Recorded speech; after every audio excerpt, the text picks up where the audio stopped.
Good afternoon, everyone. Good afternoon, sir. We are the presenter. My name is Jesse Tebes. My name is Lovely Palitang. Our presentation is user training on ERP adoption in organizational performance. Organizations use ERP systems to improve efficiency and integrate operations. However, ERP implementation is not successful without proper user training. Employees must understand how to use the system effectively. This presentation explains ERP user training and their impact on performance. Sa modern organization, mahalaga ang paggamit ng technology para ma-manage ang iba't ibang operation. Pero kung hiwalay-hiwalay ang system ng bawat department, nagkakaroon ng delay, error, at miscommunication. Dito ang pumapasok ang ERP system. Nag-integrate lahat ng platform. However, kahit ma-ERP na, hindi pa rin ito magiging successful kung walang proper user training. Kailangan matutunan ng employee kung paano gamitin ang system para effective ito. Kaya importante ng pag-usapan natin ang relationship ng ERP, user training, and organizational performance. What is ERP? ERP is an integrated system used to manage business process. It connects departments such as finance, human resource, and supply chain. Users are centralized database with real-time data updates, help reduce errors and improve coordination across the organization. Ang ERP or Enterprise Resource Planning ay isang integrated system na ginagamit ng organization para i-manage ang kanilang core business processes. Kasama dito ang finance, human resource, inventory, and supply chain. Sa halip na magkakahiwalay ang system, isa lang ang database na ginagamit ng buong organization. Ibig sabihin, real-time ang data at sabay-sabay itong na-update. Halimbawa, kapag may sale, automatic na update ang inventory at finance record. Dahil dito, nabawasan ang error at mas nagiging efficient ang operation. ERP adoptions is the process of implementing and using an ERP system. Includes planning installations and system customization. Requires change and workflows and business processes. Success depends on both technology and users' readiness. Ang ERP adoption ay ang proseso na implement at paggamit ng ERP system sa isang organization.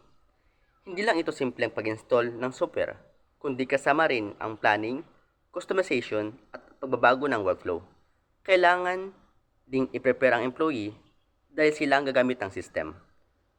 Dito, pumapasok ang importance ng user readiness. Kahit maganda ang system, kung hindi handa ang user, maring hindi maging successful ang adoption. User training in ERP. User training teach employees how to use the ERP system effectively. Includes system navigations, data entry, and understanding process. Helps users adapt to new technology and workflows. Can be conducted through seminars, workshops, and hands-on practice. Builds user confidence and competence. Ang user training ay isa sa pinakamahalagang bahagi ng ERP adoption.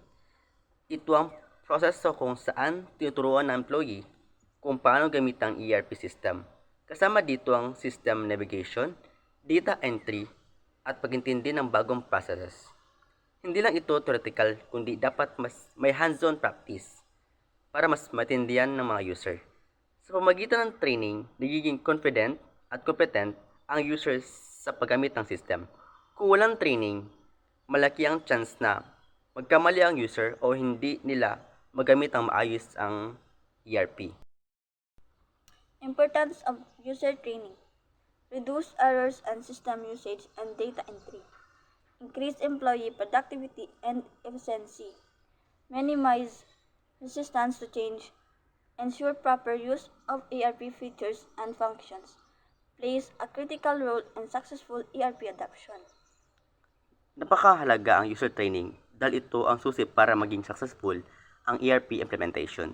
Una, nakakatulong ito na mabawasan ng error sa paggamit ng system. Pangalawa, pinapatas ito ang productivity ng employee dahil mas mabilis nila nagagawa ang task. Pangatlo, nababawasan ang resistant to change dahil mas naintindihan nila ang system. At higit sa lahat, sinisigurado nito ang nagamit ng tamang ERP future. Ibig sabihin, ang training ay nagko-connect sa system sa actual performance ng organization.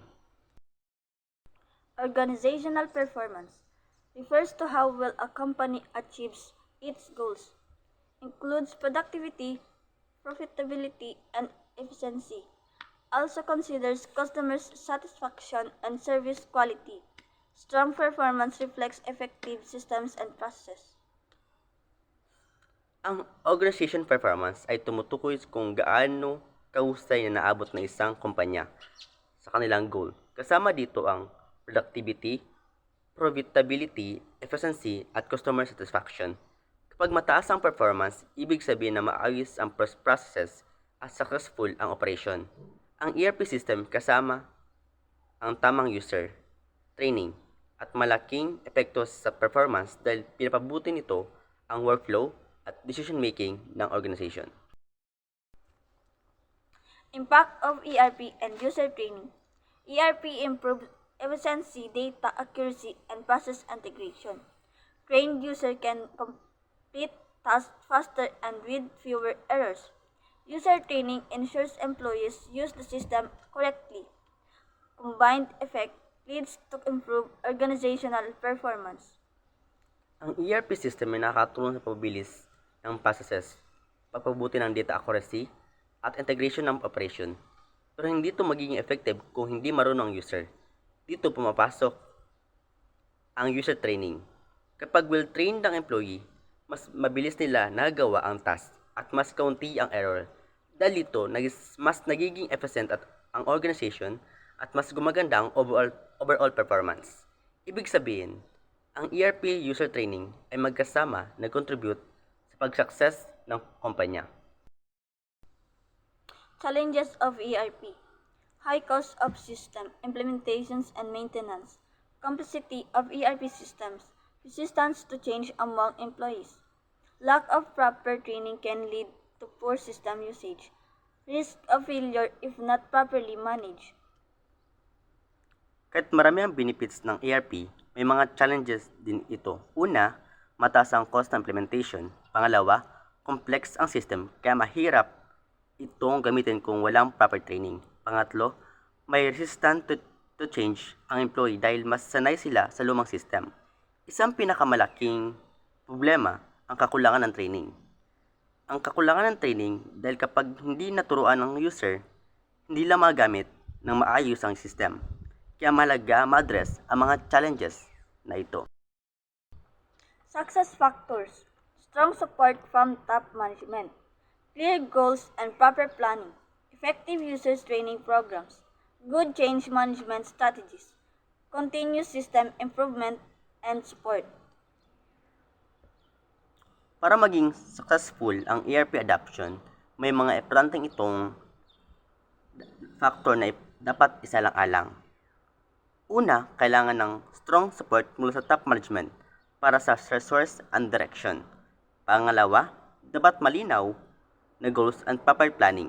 Pangatlo, napakamalaga ang effective user training para matiyak na marunong ang employee na gumamit ng system. Kailangan din ng change management para matulungan ang user na mag-adjust. Kapag kumpleto ang factor na ito, mas mataas ang chance na success ang company. Conclusion, ERP system improve efficiency and organizational performance. However, success depends on proper implementation and user training. User training ensures employees can effectively use the system. Organizations that invest in training achieve better results. ERP plus trained user long-term success.